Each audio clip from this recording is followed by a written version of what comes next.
Hello, everyone. What a beautiful start to this session. Welcome, welcome in. My name is Krause. I'm the Chief Strategy Officer at Philanthropy Together, and we couldn't be more grateful for all of you being here today. Philanthropy Together is a global initiative to grow and strengthen the field of collective giving, and we're so pleased to have you. Today, our session is how collaborative funds can leverage giving circles for donor engagement. Please note that closed captioning is available and can be enabled at the bottom of your Zoom screen.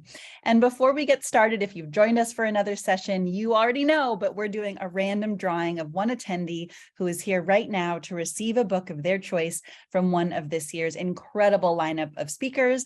That'll happen at the last part of the session, so make sure you stay tuned. There'll also be a quick feedback poll, just 2 questions. We'd love to get your feedback.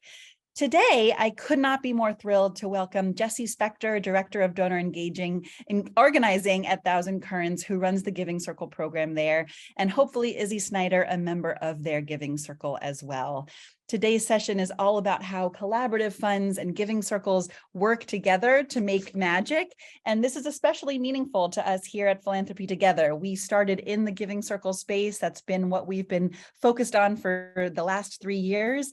And in our new evolution and shift, we're expanding as well, thinking about how other forms of collective giving can be part of what is the focus of this work and how we elevate collective and collaborative philanthropy writ large.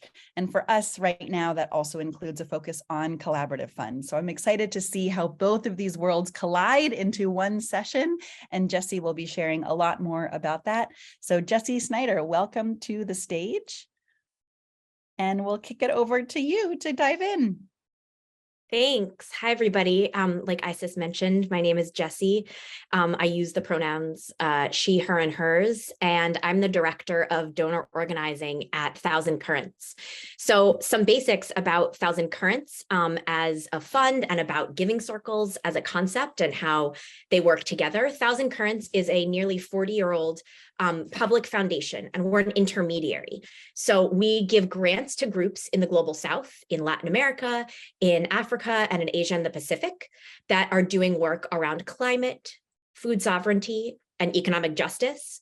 And we raise the money that we give out. We're not endowed, we're not a private foundation through a family or a business, but we fundraise money annually from other funders and donors in what we would call the global North. So mostly the United States, some Canada, some UK and Europe.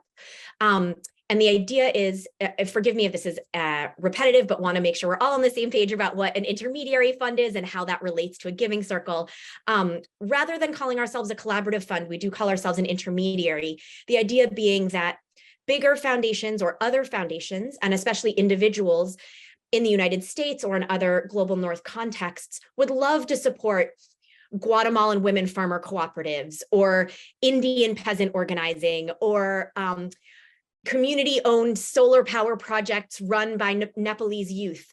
But those donors and those funders don't necessarily know how to find those groups, wouldn't know how to vet those groups, and wouldn't be able to get a 501c3 deduction or even know how to get the money to those groups, because often other countries have quite complicated ways of even literally getting finances between the US and another country. So Thousand Currents takes on that role. We have program directors from and in the regions where we fund that are deeply connected to the movements and the organizations and the issues that we are funding in that area. And so they really lead the way, our program directors do, on helping us establish our priorities and how we channel our resources in such a way that we have been entrusted, like a funnel metaphor, with like lots and lots of individual donors and funders up here. And then the money gets funneled through Thousand Currents, and then we disperse it out to the 60 or 70 plus movements and organizations that we fund annually. So that's a little bit about what Thousand Currents does. And then we've always, as an organization, as I mentioned, worked with individual donors and really always been interested in and had a value and sort of an organizational DNA around building with people for more than just their money, right? A lot of things that we talk about in these spaces is about relationships being transformational rather than transactional, and really thinking about a person as a whole person, and also what they're able to leverage, and how they're able to grow, and how they're invested in supporting work for social change, not just their checkbook. And so in thinking about how to do that in a more coordinated way, while we were thinking about that, we had someone approach us, a former staff person at the organization Resource Generation, where I also used to work, that organizes young people with wealth and class privilege for wealth redistribution. And this other former staff person, Iris Brilliant, approached myself and my colleague, having just read a report from the Klima Fund, another collaborative fund that Thousand Currents is part of, called the Soil to Sky Report. This came out in 2018 or 2019. And it was both an incredibly depressing and also incredibly hopeful report about the state of the climate crisis and about the state of climate solutions that are coming from the global south, and what philanthropy must do to adequately support those solutions and those movements that are coming from the folks most directly impacted by injustice. And Iris was really feeling a need for herself, as well as a need in the fellow Resource Generation community for some more accountability towards continued learning and continued money mobilization towards movements in the global south, and also continued learning and connection and hope around the future of climate solutions, in a way that often when we talk about the climate crisis, it's so gloom and doom that it can feel hard to even keep going. It can feel like, why is this worth it? Or my gift doesn't matter, or me knowing about this doesn't matter. And a lot of the movements that Thousand Currents and some of our sister funds all fund are faced with the most dire consequences in the here and now of the climate crisis. And they have no choice but to survive, to be building solutions, trying solutions. So there's something incredibly hopeful and incredibly generative about funding movements that are coming from the front lines, that are coming up with the creative solutions that only those who are directly impacted by the problems can come up with. And so we teamed up with Iris to come up with this idea of doing a giving circle with Resource Generation members. And the idea was that we would structure it over about a 6-month period. We would meet approximately once a month. And at that time, we were talking in 2019. So we were very intentionally doing it in person. We reached out only to Resource Generation members in the Bay Area of California, where Thousand Currents was also based at the time, with the idea that not only was this going to be about learning together and fundraising together and giving together, but it was about building relationship and building community, because we know that's the only thing that can sustain us in the long haul to keep this going. So that community, in all of this irony, because the COVID hit right after we started that giving circle, but we were very, very intentional, having no idea what was coming down the pike with the pandemic, to make that one local so that we could share meals, so that we could be physically present with each other while we were digging into this work, as a way that we know helps sustain people for the longer term, and ultimately is more effective at moving more money. So both feels nicer and it's a good tactic. Of course, after our first meeting, COVID hit, and so it all went virtual. And since then, all of our giving circles have been virtual to allow for participation from across the country. And that has offered, as I think so much of us have experienced with virtual gatherings, it offers both an opportunity in terms of the breadth of people who are able to access it, as well as a loss in terms of what you lose when you're not together in person, and Zoom fatigue. So with the giving circles, our original intention, and what we're still doing, we've done now 4 giving circle sort of cycles, is working specifically with Resource Generation as an individual donor network. And we decided to do that for a couple of reasons. And the most fundamental was that we felt like, in order to effectively learn together and fundraise together, people need to have a baseline shared understanding of the problem. A shared baseline understanding of wealth inequality in the country and the world, a shared baseline value of redistributing unequal wealth, a shared baseline value that the climate crisis is real.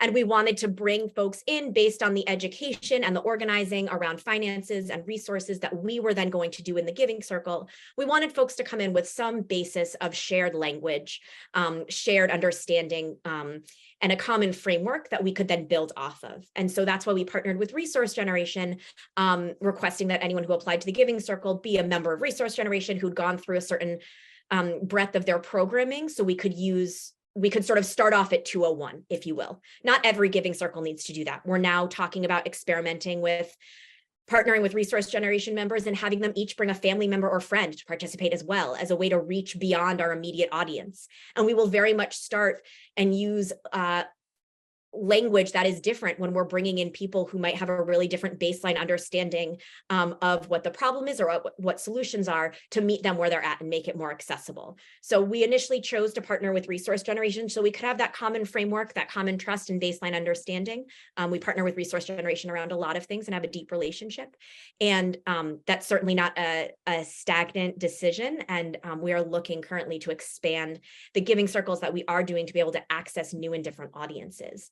And I think that's really why the model has worked so well, because often especially for engaging individual donors, it can be challenging and fatiguing to keep people engaged. People only want to attend so many random education sessions or educational webinars about X or read reports about Y. And so to have a structured way for people who don't just want to be a checkbook, but have the capacity and the desire to learn more deeply about the issues and to organize their peers.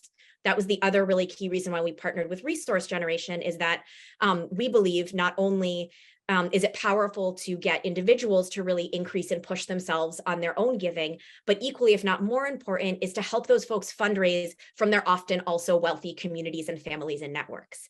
And so we really believe that doing a giving circle is one way that we can provide a structure, right? It's a strategy. It's a strategy that provides a structure for people to get deeper learning, to have more accountability, to build relationships with other people in similar situations. These resource generation members don't necessarily know each other, aren't necessarily based in a chapter city where there are other resource generation members physically around. So getting to connect with people from similar backgrounds who have similar values and talking about both how they manifest those values in their giving and how they advocate and organize their networks, families, and peers towards that end is a really powerful container to be able to provide. I think to put it bluntly, in most organizing or in most fundraising, it really is about the structures that you're providing for people to enter into, and also about the reality that people need containers, people need direction, not didactic direction, but people need a focus, and people need accountability to stay true to what they want to do. That's true of all of us. That's a truth that I hold, at least, about sort of how humans operate best. And so whether it's taking a continuing education course because you can't practice learning Spanish all on your own, or participating in a giving circle because you want to move resources and know you'll just never make time if you do it by yourself, it's that sort of accountability and that sort of camaraderie and organizing that I think makes the giving circle so effective. The last thing I wanted to say that's related to our choice to partner with resource generation is that resource generation is specifically people with wealth and class privilege. So people who feel as though they have excess wealth or income to redistribute and give away philanthropically. And so for us, we were able to make the decision in alignment with partnering with resource generation and knowing the resources that those donors have access to. We made a baseline commitment of every individual who participates needing to be able to give at least $10,000 and fundraise from their community at least $10,000. Few people didn't meet the threshold of fundraising. That's okay. They did their best. They thought they could. We're not kicking people out, halfway through because they can't fundraise. Many people greatly exceed 10,000, right? It's a baseline, not a top end goal. But we were able to, and we felt it was most strategic for sort of our time and our sort of niche relationship and fundraising model, to specifically partner with folks who are wealthy and are able to give at least $10,000. And we are in the middle of doing our first giving circle ever, actually, for folks who are able to commit significantly more, for whom the baseline is giving $100,000 and fundraising $100,000.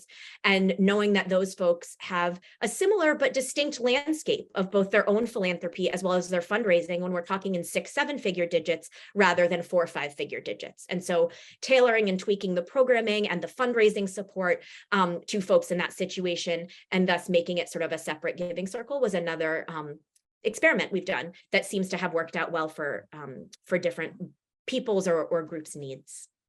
So I'll pause there. Yeah.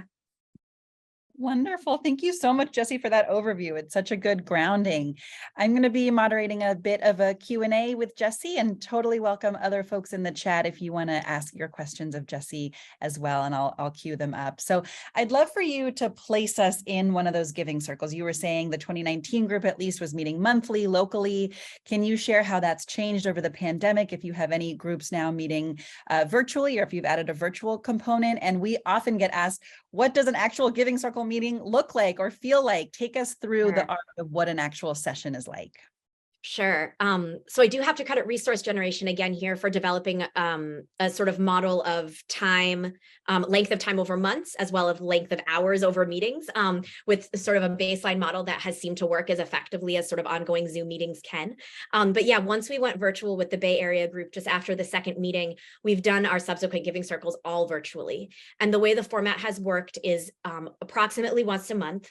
We've tried to pick a consistent can everyone commit to Wednesdays from 6 to 8 p.m. Eastern and, 3 to 6 p.m. Pacific, trying to pick a regular time each month, or making sure that we have a time monthly that we've scheduled ahead of time. The meetings are usually 3 hours long with some breaks built in. Sometimes that feels like the right amount of time, and sometimes that feels too long. We do evaluations at the end of every giving circle, and they fill out a survey monkey, and then there's a little pie chart that shows like what people said. And it's always about 50-50, the right amount of time or too much time. Nobody says it's 3 hours on Zoom is too little time, but enough people say that it's okay that we try to sort of like push it with the 3 hours. But sometimes we just stick with 2 because we do just realize Zoom fatigue is really real and there's only so much information we can take in. And the way a giving circle meeting would work, the way we structure the arc of the project, and this has been emerging for us. So I think we're going to undergo an evaluation and reshape it again after we've done several of these initial rounds. How it's looked so far is that the first gathering is really just a get to know you session, both for the participants. There's usually about 12 to 14 participants, and then we have several staff from Thousand Currents. And the first time is get to know you. It's get to know Thousand Currents. It's get to know each other's individuals. Why are you here? What do you want to get out of it? You've read all the spiels, you sent in the application, but what would you say to your peers about why you're here?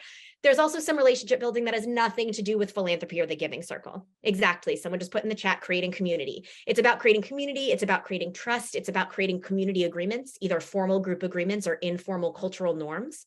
We talk about how if we were in person, we probably would be sharing a meal together. And especially if we're across time zones, it's going to be somebody's mealtime at some point during one of our sessions. So please, bring your food, turn off your camera if you want to, but don't feel like you need to be more professional is maybe the word that I would use over Zoom, just because we're on screen, than you would be in an in-person meeting.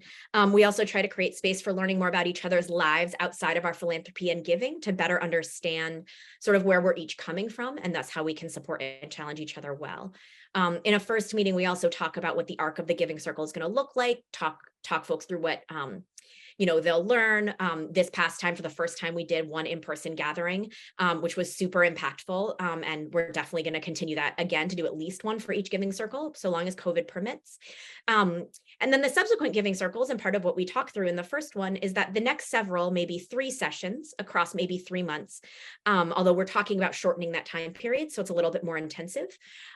We do more educational deep dives. So we will bring in Thousand Currents partners, grassroots partners, to talk specifically about their work and how that fits into the broader ecosystem of climate justice funding. So for example, we had our partners, Movimiento Sin Tierras, which is the landless peoples movement in Brazil.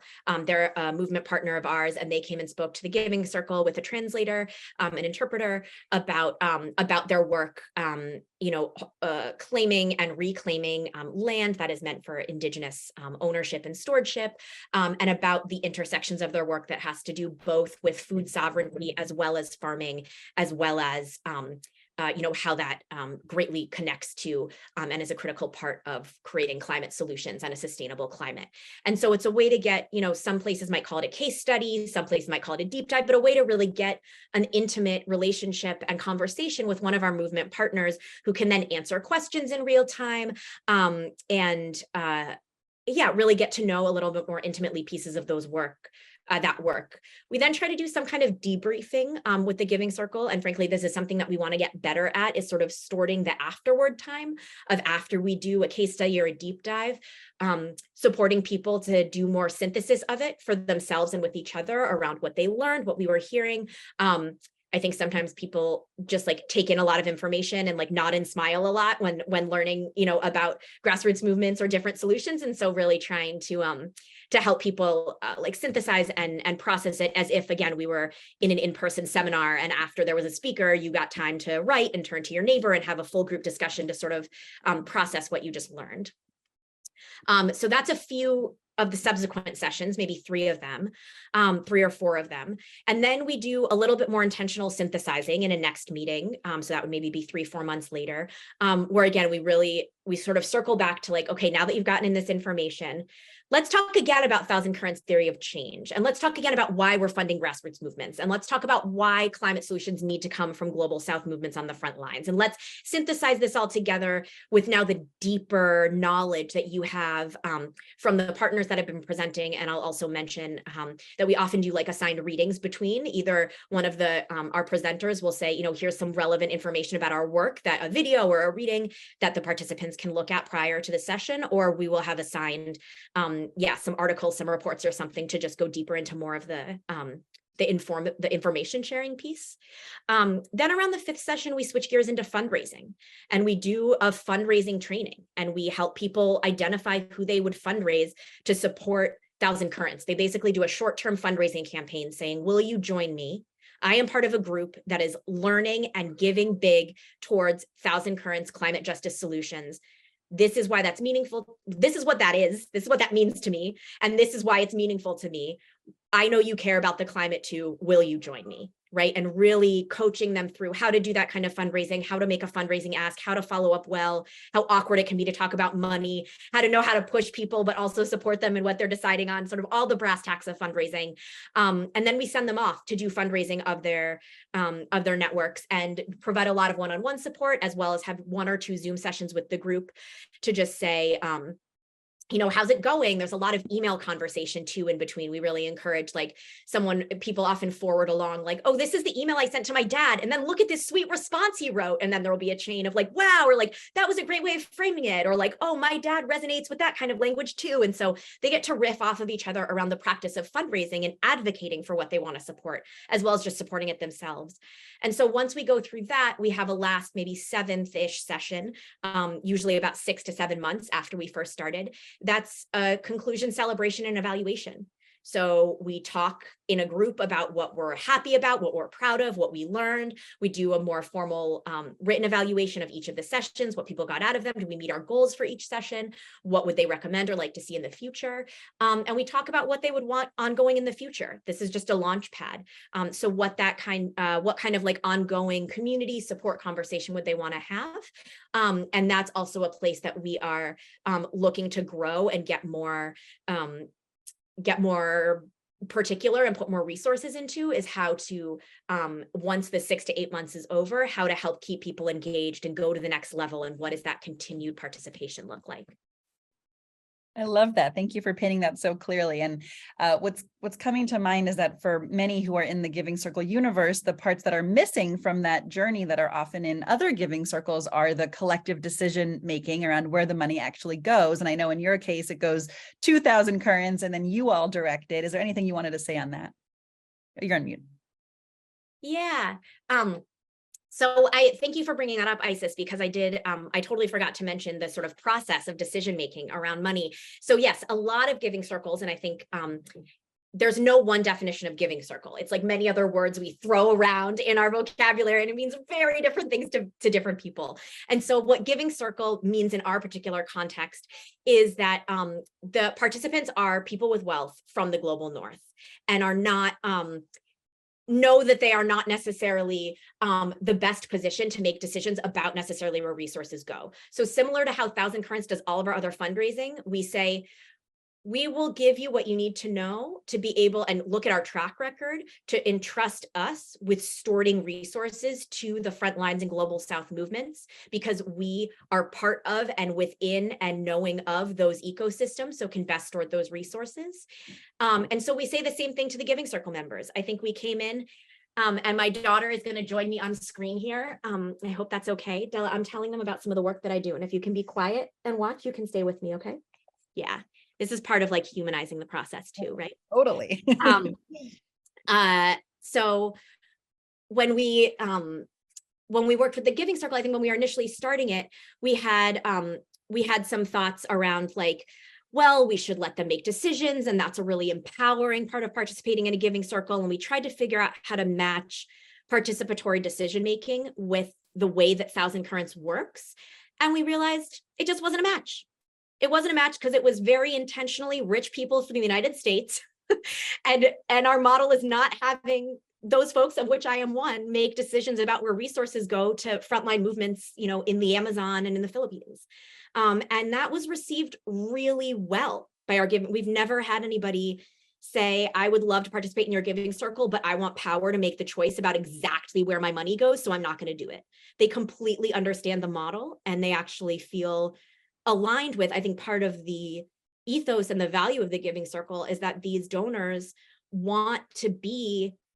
are aligned with not being in decision-making power based on about where their resources are going, based on their positionality and experience, and yet still want to have a deeper connection and deeper involvement with and more accountability to, and deeper kick in the butt to learn more about these grassroots movements. And so I think I'm proud of the way that we were able to say, like, no, actually, we're not going to just make decision-making, pass over all decision-making to all the members of the Giving Circle, because that's what you're supposed to do. We're going to actually figure out what this means for us in our model and our values. And that's translated really well.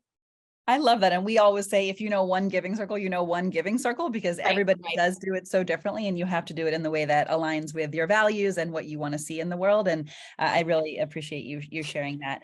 Thinking a little bit about who is involved. I know you mentioned resource generation being the sort of membership for this. I know other folks on this call that might be thinking about starting their own Giving Circle within their collaborative fund or intermediary model. You had the benefit of already having a community to tap. Could you share a little bit more about why you think folks said yes to that and wanting to get engaged?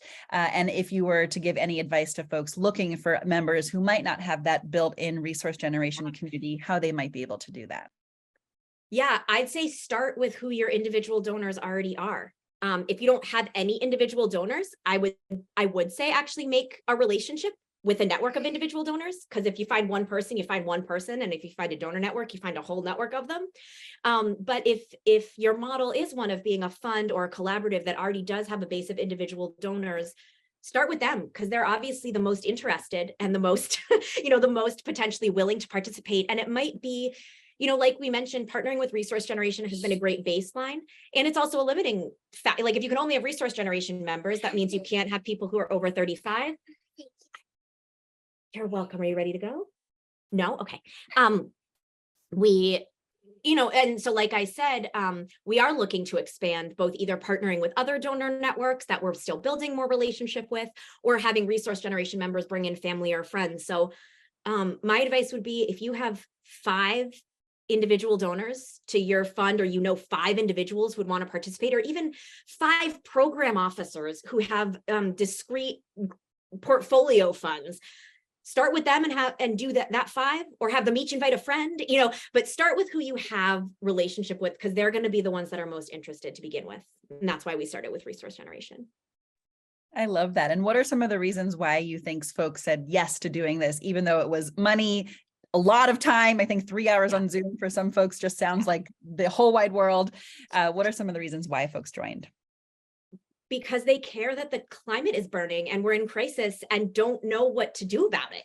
I think there's a real, especially I think for those of us who do believe and hold a value that that the solutions are not going to come from giant tech companies in Seattle, and the solutions are not going to come from just capturing all of the carbon in the atmosphere and going on living our lives as we do currently. There's also a stuckness of, well, how do I live my life? How do I show up in all possible ways to support alternative solutions when I live and breathe in, not in the alternative solutions.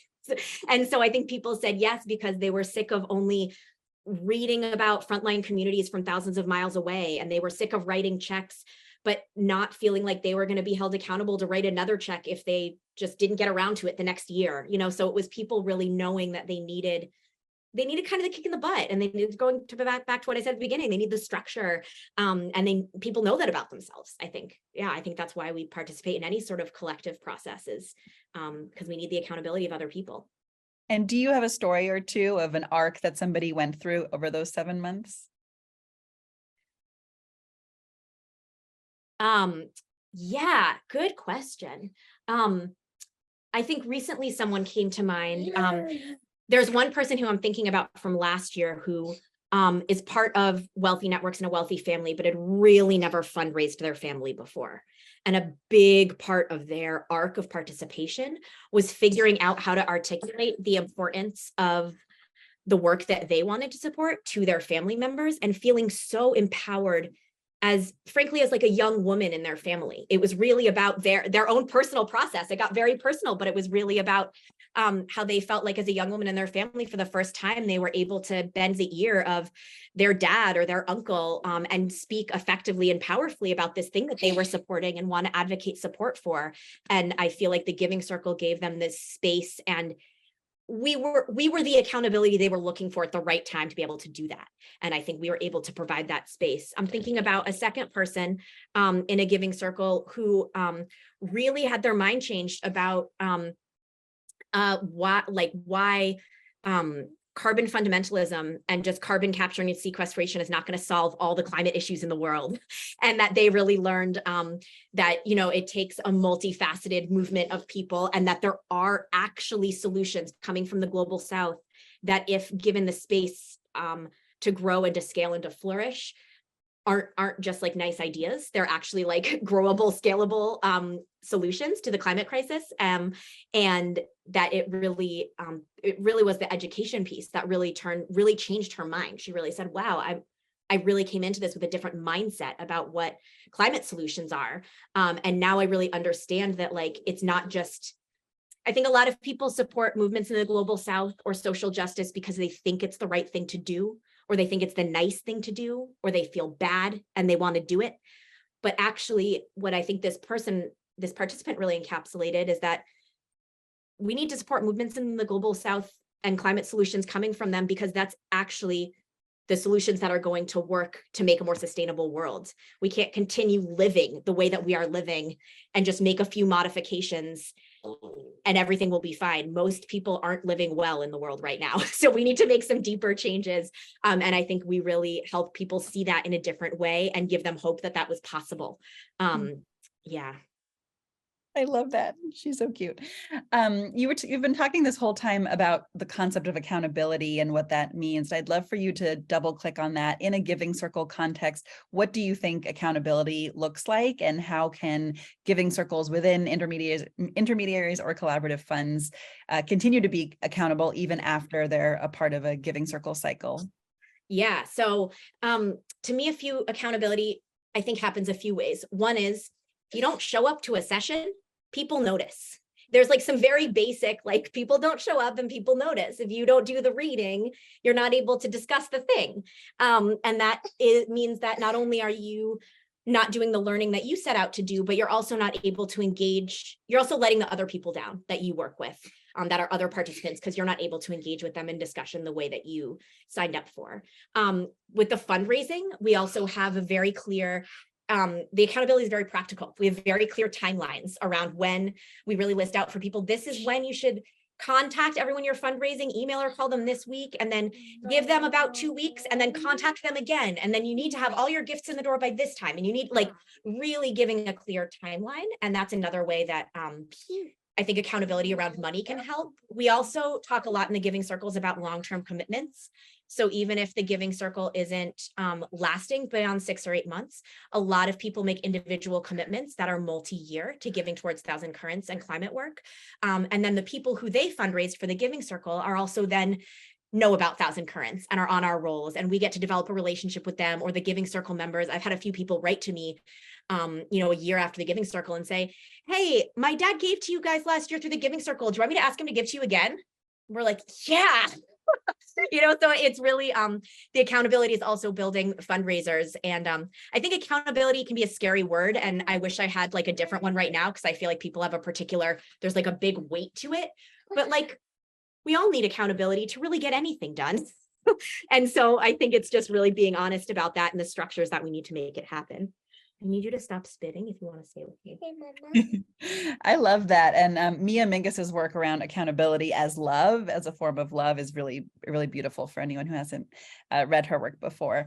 I'd love to learn more about you as the sort of host entity of this Giving Circle. So I'm assuming that you're facilitating all the meetings, you're the one signing up the participants. What does that hosting role look like? And we often get asked when we do our trainings for host institutions for Giving Circles, how much time does this take? What is a commitment of doing something like this? Is basically the juice worth the squeeze, or whatever that metaphor is. So I'd love to hear more about how that actually operates. Yeah, totally. So at Thousand Currents, it's all in-house. We don't hire like an external consultant to organize it. So very practically speaking, I make the application, I give the text to our communications people, and they put it out on our, we make the email blasts to recruit participants.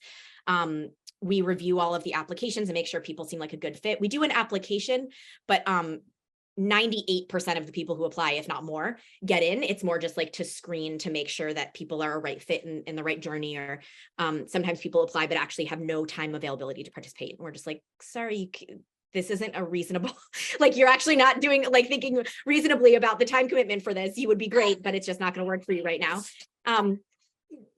I'm going to keep talking. You can stay with me if you want, or you can go down with Mina.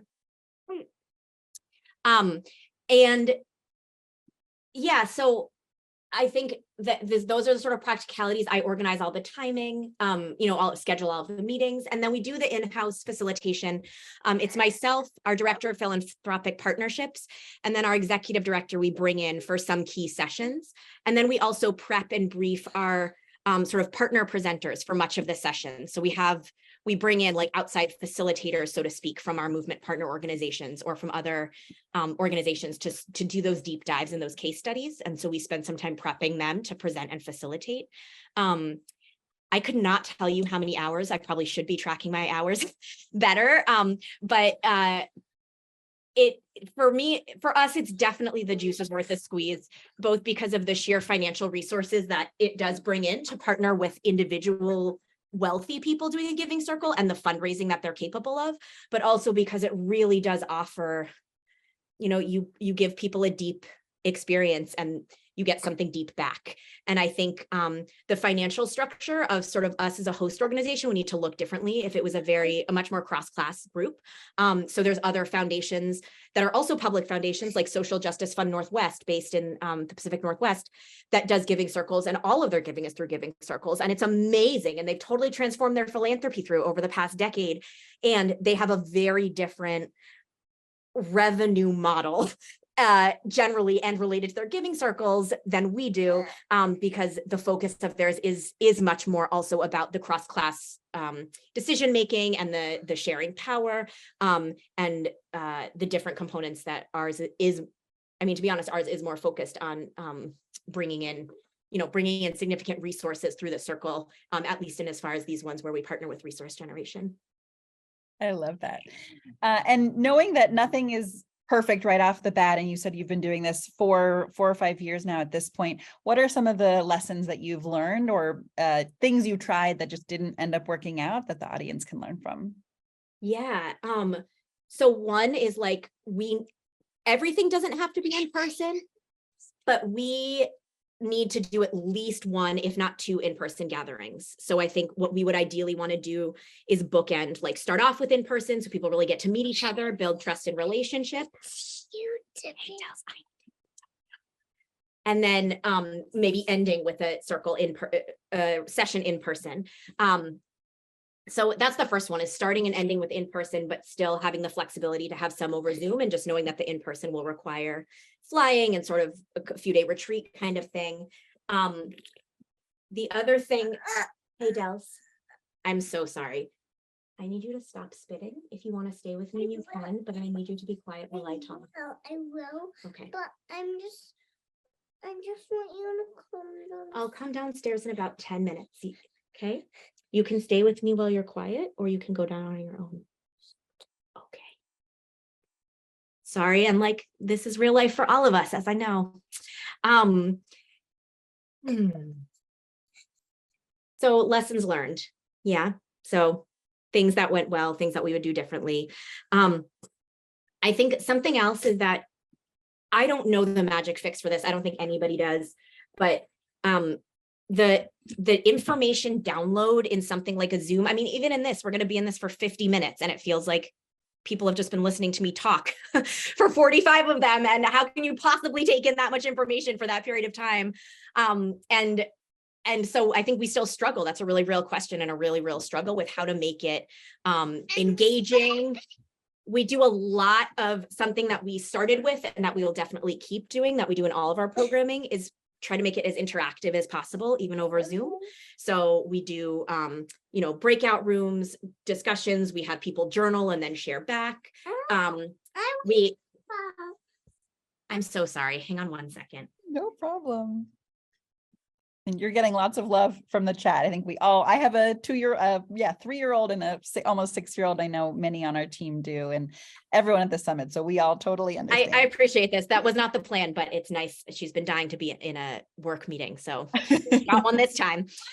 Future Giving Circle member. Yeah, exactly. I'll tell you in a minute, sweetie. And so, yeah, I think definitely the component of like journaling, small group discussion, large group discussion, and just like mixing up how people are engaging, and also doing things like watching a video all together and then discussing it. Just anything that we can all do that I'm sure we've all talked about and are tired of how to keep things engaging virtually.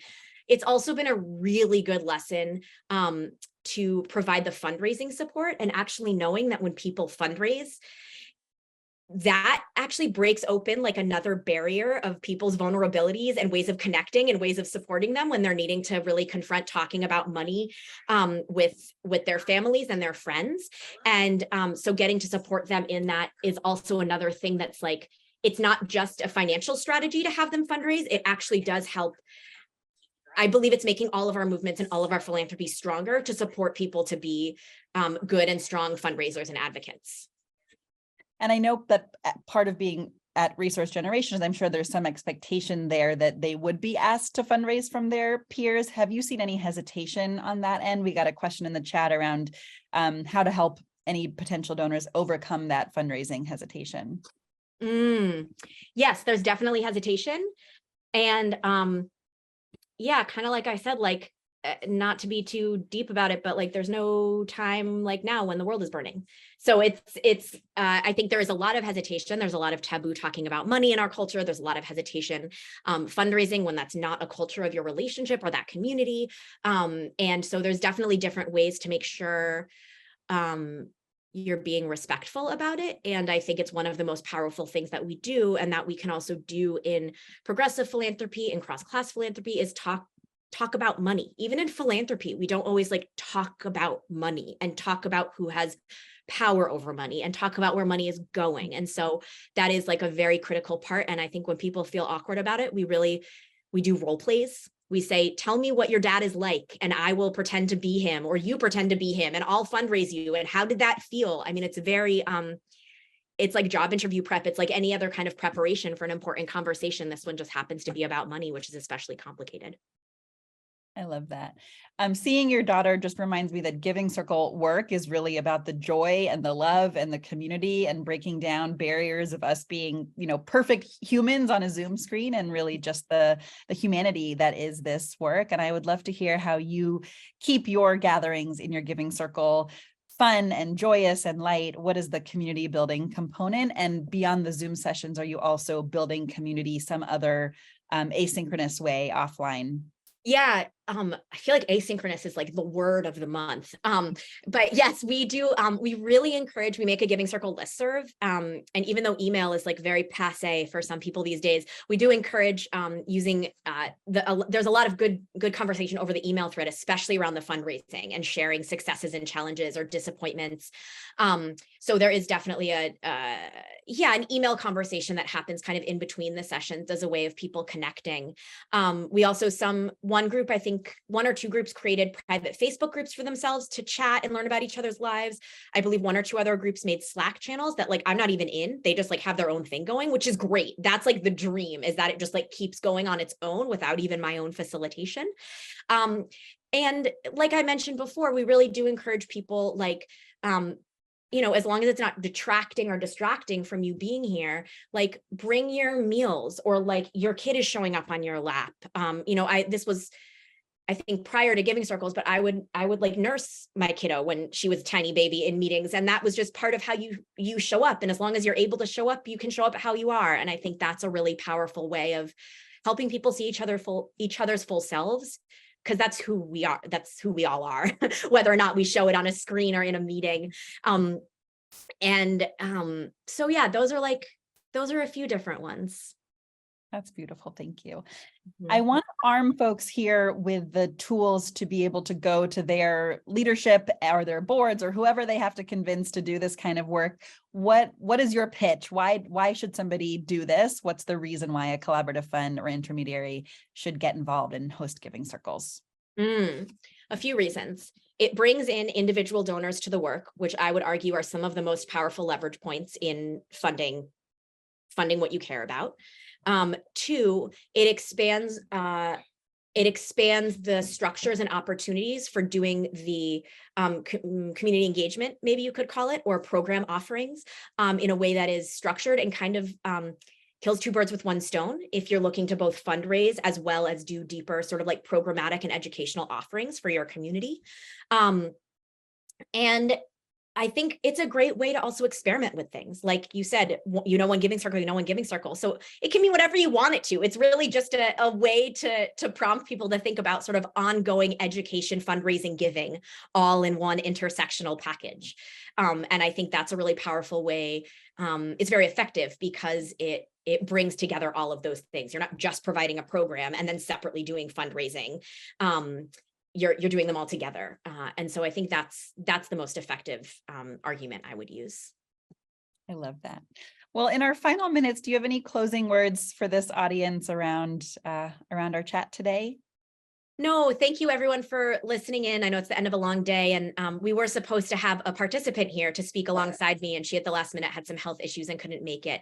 But really appreciate being able to share about this, and more than happy to share, offline. Isis, if you want to share, if there's a way to share my email with folks so that people can please feel free to reach out. I'm happy to talk to people about, workshop your specific foundation or collaborative and how it could maybe look for you if that's helpful. Amazing, Jessie. Thank you so much. Wonderful, everyone. Well, a few plugs. Number one, Philanthropy Together, we have trainings about Giving Circles. We run them on a monthly basis. They're 90 minutes. They're free. So if anyone's interested in starting a Giving Circle, we can help you do that. We also have a program for host organizations that includes collaborative. So would love to share any and all of our resources with the team if you're looking to do that. I think a 2-question poll is about to pop on the screen. So would love for you to quickly answer that. And Larissa Hill is the winner of our raffle today. You'll receive a book. So thank you so much for joining us. Our next session is We Have the Solutions, the importance of funding Native-led efforts, with some incredible voices from the field, so that I hope you keep joining us for We Give Summit. We're almost at the end of day 2. Come back for a jam-packed day tomorrow, and see you all soon. Thank you so much.